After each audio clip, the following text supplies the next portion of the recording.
वंदे मातरम बच्चों, मैं दीनदयाल शर्मा आज आपके मध्य कक्षा अष्टमी पाठ द्वितीय विलस्य वाणी न कदापि श्रुत्वा इस पाठ का हम आज अर्थ करेंगे। सर्वप्रथम हम प्रत्येक शब्दार्थ को देखते हुए इसका अनुवाद करेंगे। बच्चों, जो हमारा ये पाठ है बड़ा ही रोचक पाठ है और कहानी का पाठ है। इसको ध्यान से सुने और समझे। हम पहले पैराग्राफ पर चलते हैं। हमारा प्रथम पैराग्राफ है कस्मिन चिते वन में, किसी वन में। वन में कौन सी विभक्ति है बच्चों? सप्तमी। तो वन में पर सप्तमी विभक्ति में आता है। तो किसी वन में खरन खरे, खरन खर, नामे सिंह, नाम का सिंह, प्रतिवसती, प्रतिवसती का मतलब होता है रहता, इसमें है। तो किसी वन में खरन खर नाम का सिंह रहता है। स वह, कदाचित वह कभी, इतः ततः इधर उधर, परिभ्रमण घूमता हुआ, शुद्धात् माने भूख से, न किंचित अपि आहारम प्राप्तवान, उसे भूख, न किंचित अपि कुछ भी, आहार मतलब भोजन, प्राप्तवान प्राप्त नहीं हुआ। तो बच्चों, जो खरन खर नाम का जो सिंह था वो भूख से व्याकुल होकर के वो इधर उधर घूम रहा था और उसे कहीं भी कुछ भी भोजन प्राप्त नहीं हुआ। तो हम इसका अर्थ लेंगे कदाचित कभी, इधर उधर, शुद्धात् माने भूख के कारण, परिभ्रमण माने घूमता हुआ, न किंचित अपि न उसे थोड़ा भी, आहार न प्राप्तवान आहार प्राप्त नहीं हुआ, भोजन प्राप्त नहीं हुआ। न को हम प्राप्तवान के साथ जोड़ देंगे तो भोजन प्राप्त नहीं हुआ। तथा इसके बाद सूर्यास्त समय, सूर्यास्त के समय, एकाम एक, सूर्यास्त के समय, एका मानी एक, महती बड़ी, गुहा मानी गुफा को, सूर्यास्त के समय एक बड़ी गुफा को दृष्टवा देख करके। और दृष्टवा में कौन सा प्रत्यय बच्चों? दृष्टवा में कत्वा प्रत्यय, दृष्ट प्लस कत्वा, दृष्ट प्लस कत्वा। तो कत्वा प्रत्यय क्या अर्थ में होता है? कर के अर्थ में, देख करके, खा करके, पी करके, सो करके। तो उसने सूर्यास्त के समय एक बड़ी गुफा को देख करके, स वह सिंह, स किसके लिए है? खरन खर नाम के सिंह के लिए।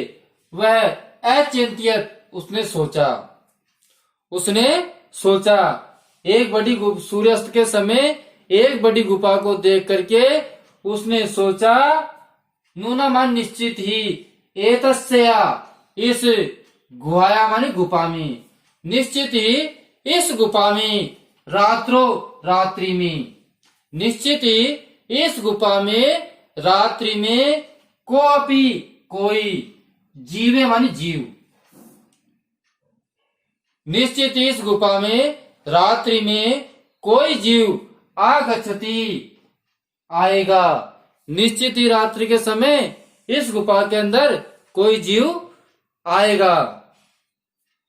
अतः इसलिए, अत्र्यो मानी यही, अतः प्लस एव, वृद्धि संधि है बच्चों इसके अंदर। अत्र्यो में कौन सी संधि है? वृद्धि संधि, अत्र प्लस एव।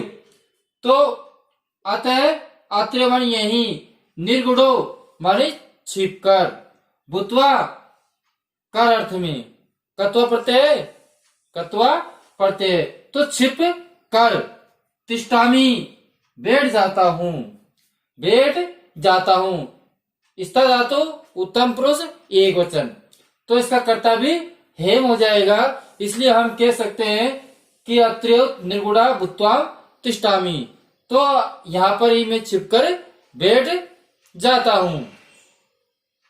अब पैराग्राफ दूसरा देखते हैं बच्चों, हमारा पहला पैराग्राफ पूर्ण हुआ, हम दूसरे पैराग्राफ पर चलते हैं। एतस्मिन अंतरे, एतस्मिन माने इसी अंतर माने बीच में, इसी बीच में गुहाया स्वामी, गुफा का स्वामी, इसी बीच में गुफा का स्वामी दधिपुच्छ नामक है, दधिपुच्छ नामक श्रृंगाल समागच्छते आ गया। और इसी बीच जो गुफा का स्वामी है दधिपुच्छ नाम का श्रृंगाल, वो वहां पर आ गया। कौन आ गया बच्चों? जो गुफा का स्वामी था, जिस गुफा में सिंह बैठा हुआ था, उस गुफा का स्वामी दधिपुच्छ नामक श्रृंगाल वहां पर आ गया। सच यावत पश्यति, सच और उसने यावत माने जब तक, तावत तब तक सिंह पद्धति माने सिंह के पैर, उसने जहां तक सिंह के पैर गुहायाम प्रविष्टा गुफा में प्रवेश करते हुए दर्शितवन देखे। अब उस दधिपुच्छ नाम का जो श्रृंगाल था, उसने जहां तक उस सिंह के पैर गुफा में प्रवेश किए उनको उसने देखा। न च भई आगता, और न कि बाहर आते हुए।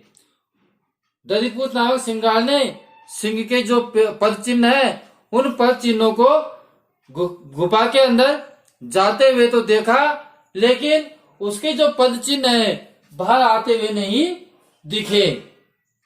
तो श्रृंगाले अचिंत्य थे, तो श्रृंगाल ने सोचा, तो बच्चों श्रृंगाल ने सोचा, हो अरे विनिष्टो अस्मि, कुछ यहाँ पर विनिष्ट होने वाला है, अनिष्ट होने वाला है। नूनम निश्चित ही अस्मिने बिले, निश्चित ही इस बिल में, निश्चित ही इस बिल में सिंह अस्तित्व, सिंह है। नूनम निश्चित ही अस्मिन बिले, बिले माने बिल में सप्तमी विभक्ति है, तो निश्चित ही इस बिल में सिंह अस्तित्व, अस्ति प्लस इति, यहाँ पर आपके देख संधि है, तो हम इसका संधि विच्छेद करेंगे, अस्ति प्लस इति, अस्ति मानी है। तो निश्चित ही इस बिल में, इस गुफा में कौन है? सिंह है। तर्कयामी, सोचा, मैं सोचता हूं। तो बच्चों जो गुफा का स्वामी है वो निश्चित ही ये सोच रहा है कि इस बिल के अंदर, इस गुफा के अंदर कौन है? सिंह है। ऐसा वो तर्कयामी सोचता है। तत्किम करवाणी, तो मुझे क्या करना चाहिए, ऐसा वो विचार कर रहा है।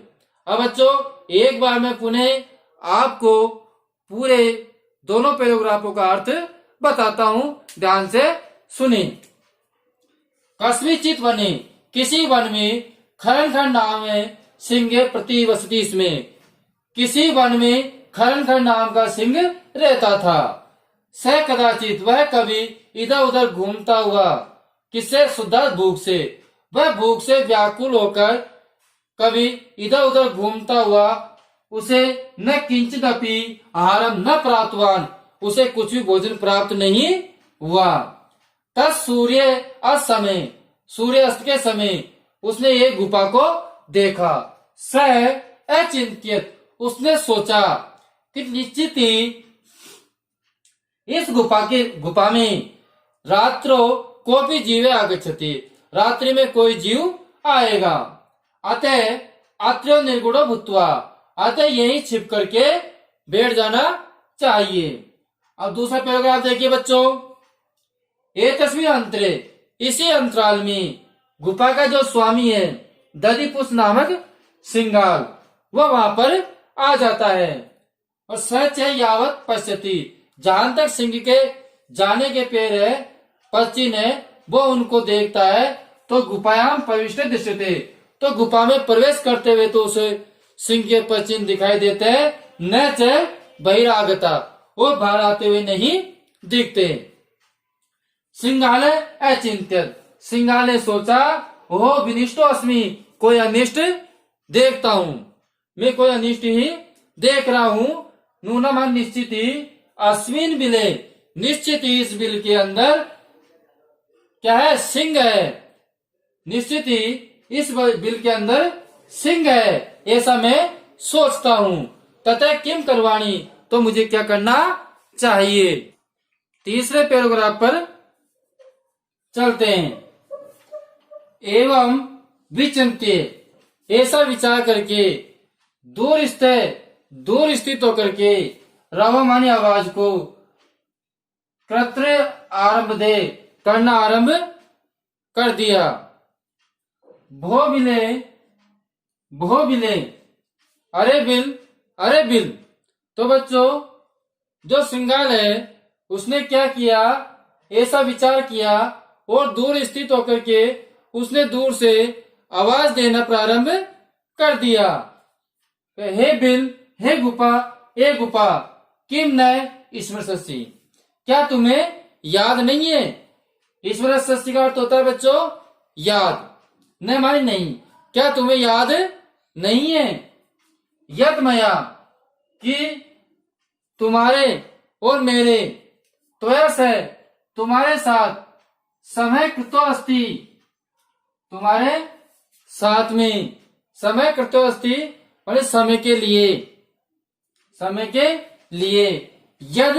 यदा है जब मैं बयात मानी बाहर से, प्रत्यागमिष्यामि लौटता हूं, कि जब हम दोनों की इस प्रकार की संधि हुई है कि जब मैं बाहर से लौटता हूं, तब तुम मां मानी मुझे आकाश से पुकारोगे, तुम मुझे पुकारोगे। तो बच्चों, जो श्रृंगाल है वो गुफा से कह रहा है कि तेरे और मेरे मध्य में इस प्रकार की संधि हुई थी कि जब मैं बाहर से आता हूं तो तुम मुझे पुकारोगे। यदि तुम माम न हायसी, यदि तुम मुझे नहीं पुकारते हो, यदि तुम मुझे नहीं पुकारते हो, तही तो अहम द्वितीय बिलम याशामी, तो मैं दूसरे बिल में चला जाता हूं, तो मैं दूसरे बिल में चला जाऊंगा। तो बच्चों, एक बार और पुनः सुनिए। एवं विचित्य, इस प्रकार विचार करके दूर स्थित होकर के उसने आवाज देना प्रारंभ किया। भो बिले, अरे बिल, किम न स्मृति, क्या तुम्हें याद नहीं है। यत मया, मेरे द्वारा, त्वया से और तुम्हारे साथ में, समय वाली संधि, कृतोस्ति संधि हुई है, तुम्हारे द्वारा मेरे साथ संधि हुई है। यत की, यदा है जब मैं बाहर, प्रत्यागमिष्यामि बाहर से आता हूं, तथा तब तुम माम आकृष्यसि, तुम मुझे पुकारोगे। यदि तुम माम न हायसी, यदि तुम मुझे नहीं पुकारते हो, तई अहम द्वितीय बिलम यास्यामि, तो मैं दूसरे बिल में चला जाता हूं। बच्चों, यह आपके पैराग्राफ 3 हुआ। अब हम चौथे पैराग्राफ पर चलते हैं कि आप इस प्रकार कहने पर, इस प्रकार की क्रिया करने पर सिंह क्या विचार करता है, सिंह क्या सोचता है, उसके बारे में हम पढ़ेंगे। तो अथे एते सुत्वा, यह सुन करके, यह सब बात सुन करके कि जो सिंगाल गुफा से कह रहा है, इन सब बातों को सुन करके सिंह अचिंतित, सिंह ने सोचा, ननो में साम, निश्चित ये गुहाम स्वामी ने, निश्चित ये गुफा का स्वामी, सदा माने हमेशा, समान करोती, हमेशा पुकारता ही होगा। बच्चों, सिंह ने इस प्रकार सुनकर के सिंह ने सोचा कि निश्चित ही गुफा का स्वामी हमेशा इस प्रकार पुकारता होगा, परंतु मद भयात, परंतु मेरे भय के कारण न किंचित अपि वदति, ये कुछ नहीं बोल रही है। कौन? गुफा।